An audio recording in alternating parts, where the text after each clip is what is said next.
a community organizer, and I recently just became executive director of Minnesota Voice, one of the largest civic engagement organizations in the state. And in my 10 years of organizing, I have watched tons of groups come and go, but I have seen no one create the political change in our state like I've watched Women for Political Change, WFPC for short. Specifically, I just want to talk about what I've experienced.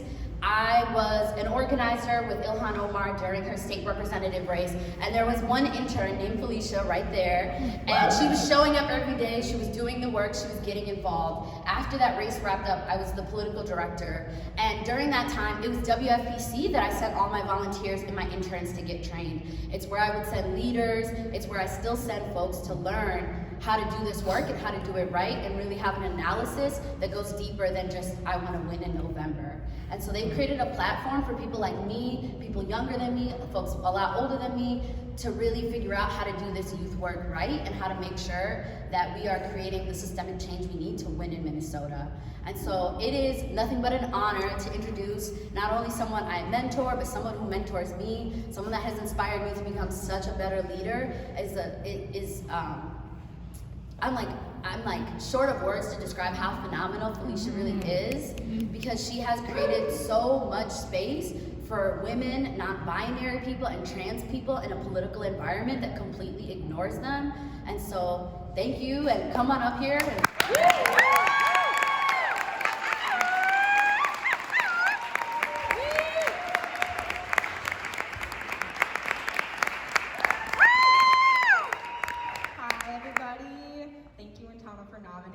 For this unbelievable opportunity. We're so grateful for you all being here, and to Power of 100 MSP for allowing us to share the story of WFPC in this powerful space. My name is Felicia Philibert. I use she, her pronouns, and I'm the Education and Advocacy Director of Women for Political Change. WFPC is a youth-led, multiracial organization that holistically invests in the leadership and political power of young women and trans and non-binary folks under the age of 30.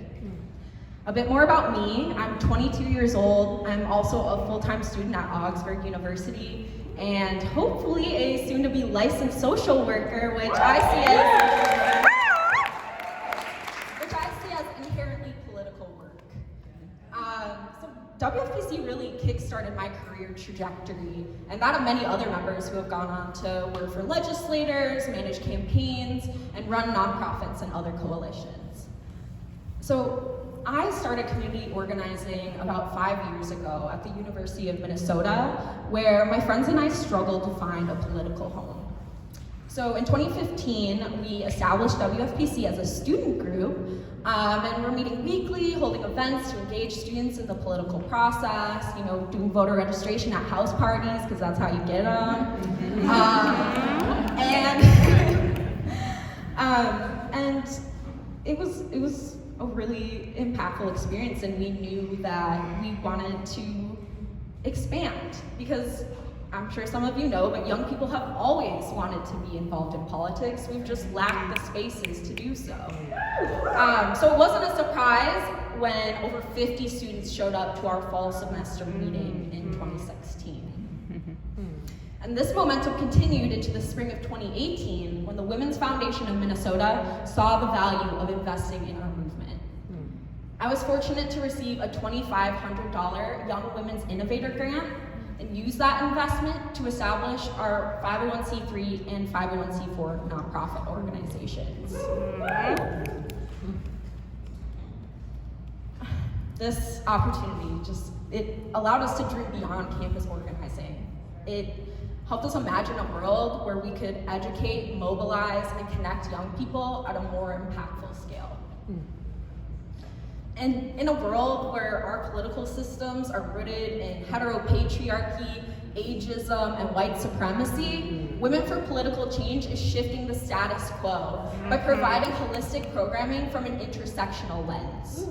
Through our training program, we facilitate workshops on topics like healing justice, power mapping, legislative advocacy, and much more. Our student chapter program is now at 3 campuses across the state. And our campus leadership cohort is preparing 6 women of color for campaign management positions in fall 2020 at local races.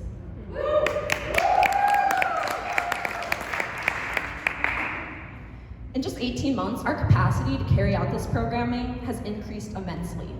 We've gone from a budget of $3,000 to $27,000, thanks to critical community investments. We've trained over 300 young people, developed a digital database of over 700 community contacts, and amassed over 4,000 followers on our social media platforms. Throughout all of this growth, however, I have noticed a pattern. People love to tell us that we are the leaders of tomorrow.